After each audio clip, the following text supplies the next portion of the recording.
Alright, how's it going, everyone? My name is Headhunter1130, or you can call me Josh. Doesn't matter.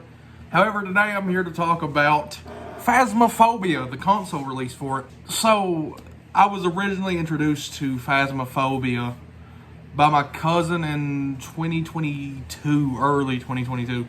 Hadn't seen anything on it before. It was a PC game. I've always been on console, so therefore, I just didn't pay that much attention to just PC games. But when I did finally watch gameplay on Phasmophobia, immediately was like, man, I wish this was on console. However, there was no console version. Then it was announced that it was coming to console. However, it never did. Just delay after delay. There was a fire or something. I'm not exactly too sure. October rolls around 2024. It is announced we are going to get it this month. And since then, Kinetic Games has announced that it's coming out on October 29th, 2024. So we are 9 days off from it currently.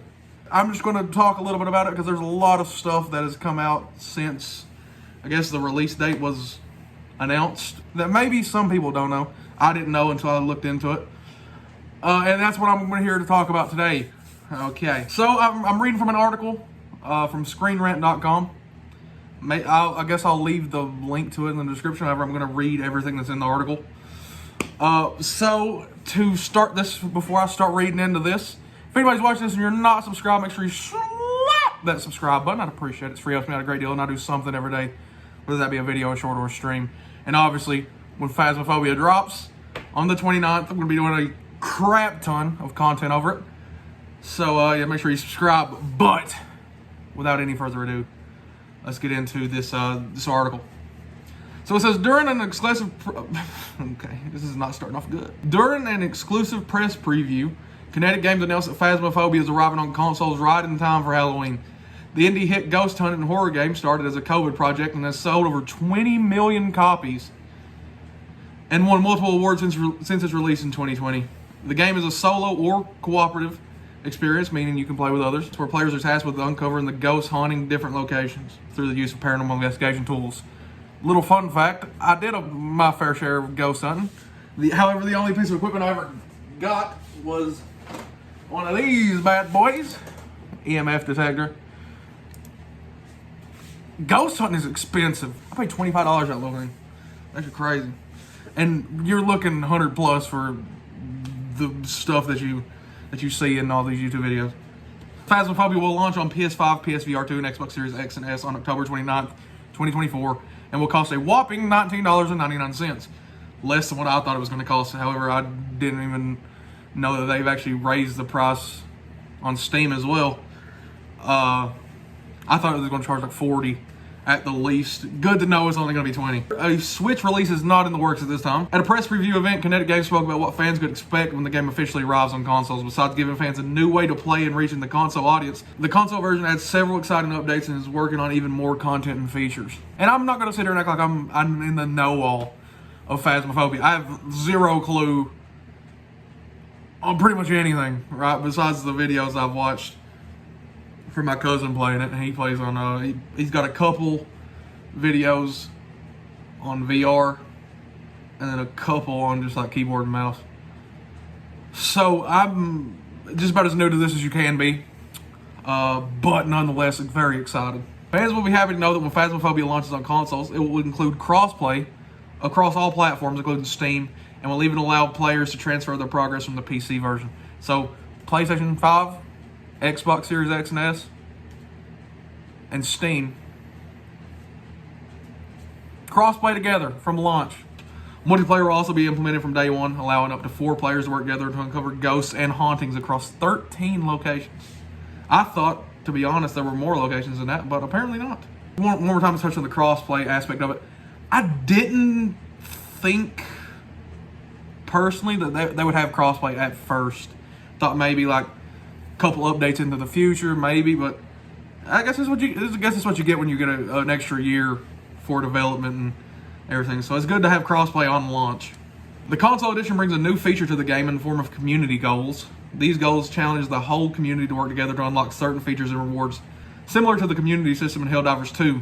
The first goal requires the community to take photos of blood moon totems and unlock rewards, including permanently unlocking a blood moon that powers up ghosts. Players can check their progress on this and other events on the new event board in their trucks. I don't know what a blood moon is in Phasmophobia, right? The only thing that I can think of blood moon is like 7 Days to Die. Right? And I'm not watching videos on this, right? Like I went back and watched my cousin's videos, but those were like almost 3 years ago at this point. So I'm not watching any new content on this because I want to be as fresh to it as I possibly can be. So it's going to be interesting to see what the blood moon is, because I am going to be playing it from launch on the 29th. I'm also curious about is if it's going to release at 12 a.m. on the 29th, or if it's going to be like 8 a.m. on the 29th. You know what I mean? I'm curious about that. However, as soon as it drops, copping it immediately, because I've been waiting on this game since 2022, bro. You know what I mean? And last year, I ain't gonna lie, last year I think it was like August when it was supposed to drop, and then it didn't. I was crushed, man. And then I ain't gonna lie, then it was supposed to drop in October of last year, and it didn't. And then I'm gonna be honest, completely forgot about it. Up until they said it was releasing definitely with the wish list and all on the PlayStation stores and the Xbox stores. They said it was definitely released in October. That's when the fire in me for Phasmophobia got relit. So, yeah, I'm not watching any new content on it, though. I'm going to be as fresh as possible. This next part of the article. It's a little downer, but it's not an entire deal breaker for me personally. But let me know how you feel. It says, the bad news for fans is that the console launch will not include voice recognition. Ghosts will still be able to hear players when they speak or make noise, but they won't be able to understand what they're saying like on the PC version. So apparently on the PC version, if you walk in and say the ghost's name is like Lindsay Lohan, if you're like, yo, Lindsay Lohan, apparently I don't know if that makes the ghost mad, but they can hear what you're saying. And that's how they talk through the spirit box and stuff. But apparently it's like Lindsay Lohan, and they can respond to it, and then you actually physically ask questions on the spirit box and stuff. Anybody's watching is probably very familiar with Phasmophobia, so I don't know why I'm trying to explain it to you. But if for anybody that's not, I'm just trying to explain it from what I know, from what my cousin has explained to me. Now, like I said, I haven't talked to him in forever. But what interests me, right, is they will not be able to understand us, but they'll still be able to hear us. And another thing about Phasmophobia, for anybody that doesn't know, when the ghost is hunting, which means when it's trying to come after you to kill you, if you talk in-game, or if you're moving around in-game, it will come to you and kill you. So it is still interesting that they do have the feature where it can still hear you. It can't understand you, but it can still hear you if you're talking in-game. And the only way to play this game, I don't think you could play this game in a party. I think that just defeats the whole purpose of it. The only way you can play this game is in-game chat, talking through the radio to whoever's in the lobby with you or whatever. But I'm glad they still have where they'll still be able to hear you, but it won't be able to understand you. It says Kinetic Games is working on bringing this feature to consoles, but until then, the Spirit Box is limited to asking ghosts several pre-programmed questions. Now, I'm curious how that's going to work. If it's going to be you press a certain button and the questions pop up, and then you don't say them out loud, but just if the ghost is going to respond through Spirit Box, because that's a form of evidence, then it'll respond, or what? I'm curious how they're going to do that with the pre-programmed questions. I mean, if they're not going to be able to understand us, I don't imagine it'll be us asking. I think it'll just be you just click on a question or whatever, and then it asks. And if the ghost is going to respond through Spirit Box, then it'll answer. And if not, no. Okay. I imagine that's how that's going to work. Then it goes on. Kinetic Games spoke about their plans to bring further updates to the game in the near future, including further development of the Sanity mechanic. Once again, complete newbie to this, pretty much. I know the Sanity, once you go below a certain point, the ghost starts to hunt more. And you have the ability to purchase Sanity pills, and you can get your Sanity back up. But I don't know what they mean including further development of the Sanity mechanic. I may have to look into that a little bit more. And y'all can as well. Like I said, I will include a link to this article in the description. Although they didn't go into any specific details. They were also somewhat cagey about the idea of ghost possessions as a gameplay feature, saying that they can neither confirm nor deny that they're experimenting with the idea. I don't know how that exactly would work. Besides, like, you are the ghost and you just have no control over your character, and maybe you can't speak or whatever to let them know that you're possessed. Who knows? Then this says the developers are also planning to tweak the prestige system to give players more choice. They will also completely overhaul how ghosts look and behave, leading to the unique playthroughs every time.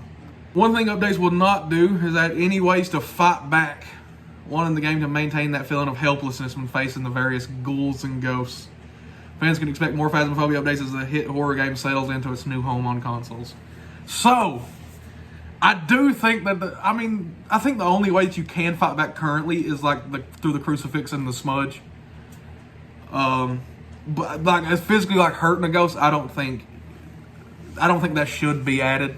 Personally, that kind of just I would imagine defeats the whole purpose.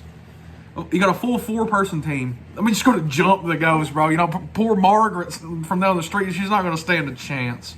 So keeping it to where you can't fight back is probably a good thing. But I've pretty much spoke all of my feelings about it in the midst of reading, which I don't know if that was a good thing or not.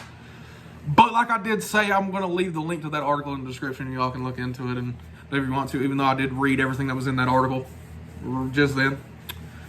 But let me know y'all's thoughts on Phasmophobia and dropping without voice recognition. And me personally, as long as they're working on it and it's not just like oh, y'all are just not going to have it. As long as they're actively working on it, I don't think it's a big deal.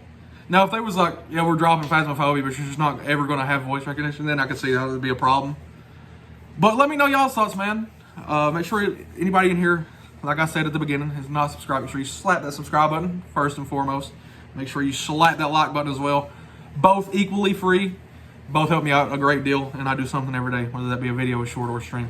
And I appreciate y'all for watching, man. And I'll see y'all the next time that I see y'all.